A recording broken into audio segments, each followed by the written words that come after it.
నమస్తే సార్. నమస్తే. సో వినయ్ గారు, మిల్క్ ప్రొడక్ట్స్ గురించి మాట్లాడుకుంటే చాలా మంది కూడా ఈ మధ్య కాలంలో చెప్తుంది ఏంటంటే మిల్క్ ప్రొడక్ట్స్ తగ్గించేసేయండి, తీసుకోవద్దు అని. అసలు నిజంగా తీసుకోవాలా? ఒకప్పుడు పాలు తాగండి, పెరుగు తినండి ఇవన్నీ చెప్పారు. బట్ ఇప్పుడు వీటికి టోటలీ అగైనిస్ట్ గా అని చెప్పేసి అంటున్నారు.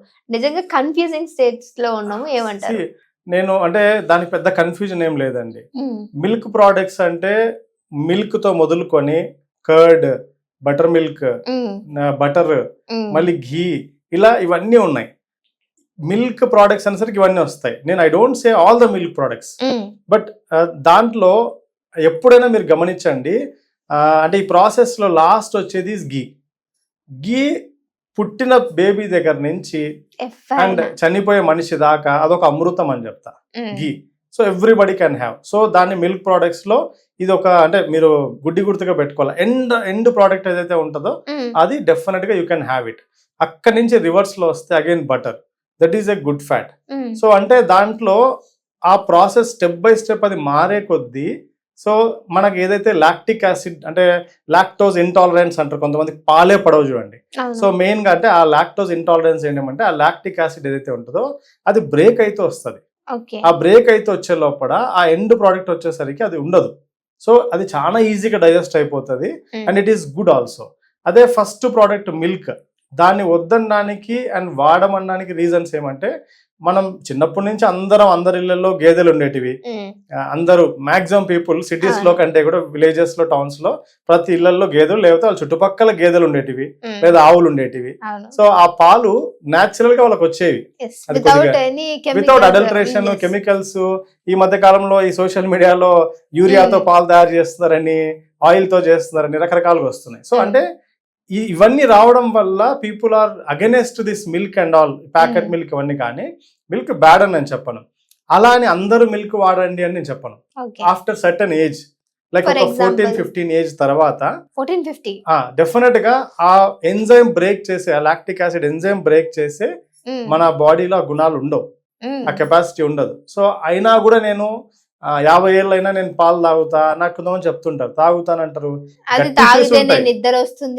వాళ్ళకు మళ్ళీ విపరీతమైన గట్టి ఇష్యూస్ ఉంటాయి. తాగడం వల్ల ఏమవుతుందంటే మేజర్ గా గట్టు మొత్తం డిస్టర్బ్ అయిపోతుంది ఆ మిల్క్ వల్ల, డెఫినెట్ గా సర్టన్ ఏజ్ తర్వాత. అందుకే నేను మిల్క్ ని వద్దని చెప్తా ఒక ఏజ్ తర్వాత.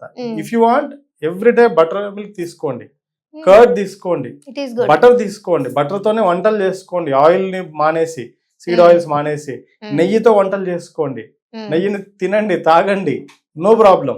కానీ పాలను మాత్రం వద్దు అని నేను చెప్తా ఆఫ్టర్ సర్టన్ ఏజ్. అదే పిల్లలు అనుకోండి, చెక్ ఫర్ ద క్వాలిటీ, మీరు ఎక్కడి నుంచి తెస్తున్నారు, అది నిజంగా అథెంటిక్, కొన్ని పాలైనా క్వాలిటీ ఇవ్వాలి, అంతే. నమ్మగలుగుతున్నారా మీరు ఆ పాలని, అంటే న్యాచురల్ సోర్స్ నుంచి వస్తున్నాయా, లేకపోతే ల్యాబ్ లో తయారవుతున్న పాల, ఇవి ఫ్యాక్టరీలో తయారవుతున్న పాల, అది చూసుకొని యూ కెన్ యూజ్ ఇట్ అని చెప్తా పిల్లలకైతే. అండ్ ఒక ఏజ్ వరకు అంటే టిల్ ఒక 2 years కానీ, అంటే నా చిన్నప్పుడు నాకు బాగా గుర్తుండి అండ్ ప్రీవియస్ జనరేషన్స్ అంతా 3 ఏళ్ల వరకు పిల్లలకు పాలు ఇచ్చేటోళ్ళు తల్లులు. 3 years 4 years కూడా ఇచ్చేటోళ్ళు. ఇప్పుడు ఏమైపోయిందంటే ఒక 1 year క్రాస్ అవ్వకముందే 6 నెలలకి వాడికి ఫీడింగ్ స్టార్ట్ అయిందా, అంటే పళ్ళు గిల్లు ఈ సెరల్స్ చిన్న చిన్నగా స్టార్ట్ చేస్తారు 6 నెలలకి. డబ్బా పాలే అంటే మాక్సిమం డబ్బా పాలు, అంటే ఇచ్చే వాళ్ళు కూడా, తల్లి పాలు ఇచ్చే వాళ్ళు కూడా ఏమైపోతున్నారంటే 6 నెలలకి వాళ్ళకి పళ్ళు స్టార్ట్ చేస్తున్నాం, ఇంకా ఫ్రూట్స్ ఇస్తున్నాము, కొంచెం ఫుడ్ స్లోగా తయారు చేస్తున్నాము కాబట్టి కట్ చేస్తారు ఇంకా. సో ఎందుకంటే డిఫరెంట్ రీజన్స్ ఇంకా. So not like that, at least ఒక 2 సంవత్సరాలన్నా ఫీడ్ హిమ్. దాని మించిన తల్లి పాలకు మించిన ఏం లేదు ఇంకా ప్రపంచంలో, దాని ముందు ఏది రాదు ఇంకా. సో కాబట్టి అప్పటిదాకా వీలైనన్ని సంవత్సరాలు ఇవ్వండి. ఆ తర్వాత again choose for the quality milk ని, అండ్ దాంతో పాటు ఫుడ్ కూడా కొంచెం క్వాలిటీ ఫుడ్ ఇస్తే సరిపోతుంది. ఓకే. ఇంకొకటి మీరు అన్నారు ఎండ్ నుంచి చూసుకుందాము, నెయ్యి, బటర్ అని. సో ఇంకొకటి పన్నీర్. సో ఇది చాలా మంది ఏమంటారంటే ది బెస్ట్, కానీ ఇంకొంతమంది ఏంటంటే పాలల్లో దీన్ని వ్యతిరేకం చేసి విడగొట్టి పన్నీర్ తయారు చేస్తున్నాం, ఇది మంచిది కాదు అంటున్నారు. ఇది కూడా, ఈ పన్నీర్ ని కూడా 2 ఉన్నాయి. ఒకటి మీరు నేచురల్ ఆర్గానిక్ సోర్స్ నుంచి వస్తుందా, అంటే పాల నుంచే నిజంగా వస్తుందా. పన్నీర్ ని కూడా మనం చూస్తున్నాం చాలా అడల్టరేటెడ్. అండ్ మన రోడ్డు పైన కూడా ఫుట్పాత్ల పైన కూడా పన్నీర్ రిలేటెడ్ ప్రొడక్ట్స్ దొరుకుతాయి. వాడు 20 రూపాయలకి లేదా 10 రూపాయలకి కూడా పన్నీర్ ప్రొడక్ట్స్ ఇస్తాడు. ఎక్కడి నుంచి ఇస్తాడు 10 రూపాయలకి పన్నీర్? 1 లీటర్ పాలు మీరు దాన్ని బాయిల్ చేసి దాన్ని బ్రేక్ చేస్తే వచ్చే పన్నీర్ మేబీ ఒక 100-200 గ్రామ్స్ అది కూడా ఉండదు, చాలా తక్కువ. అట్లాంటిది హౌ కెన్ యూ గెట్ ఒక 10 రూపాయల్లో మీకు పన్నీర్ 20 రూపాయలు ఎట్లా వస్తుంది? సో ఆ క్వాలిటీ నేను చూసుకోవాలా.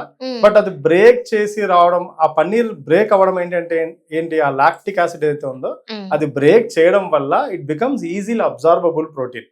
అంతేగాని అది వ్యతిరేకం అయితే కాదని హ్యాపీగా తీసుకోవచ్చు, హ్యాపీగా తీసుకోవచ్చు. దానివల్ల ఏ ప్రాబ్లం ఉండదు. అంటే మిల్క్ ప్రొడక్ట్స్ అనేది ఎవరైనా తీసుకోవచ్చు, బట్ కొంతమందికి లైక్ 14-15 ఉన్న తర్వాత తీసుకోకూడదు. తీసుకోకపోవడం మంచిది. అంటే లేదు నేను తీసుకోవాలి, మేజర్ గా ఇష్యూస్ అయితే ఏమి ఉండవు కదండి, like gut issues most of the cases కదా. గట్టే మనం సెకండ్ బ్రెయిన్ అంటాము, మన హార్మోన్స్ తయారయ్యేది, బాడీకి అబ్జార్ప్షన్ జరిగేదంతా గట్టే. సో అదే సరిగ్గా లేనప్పుడు మీరు ఎంత క్వాలిటీ ఫుడ్ తీసుకున్నా ఏం తీసుకున్నా అబ్జార్బే కానప్పుడు నో పాయింట్ కదా ఇంకా. సో కాబట్టి కేర్ తీసుకోవాలి. Okay, thank you so much sir, మంచి ఇన్ఫర్మేషన్ ఇచ్చారు. Thank you.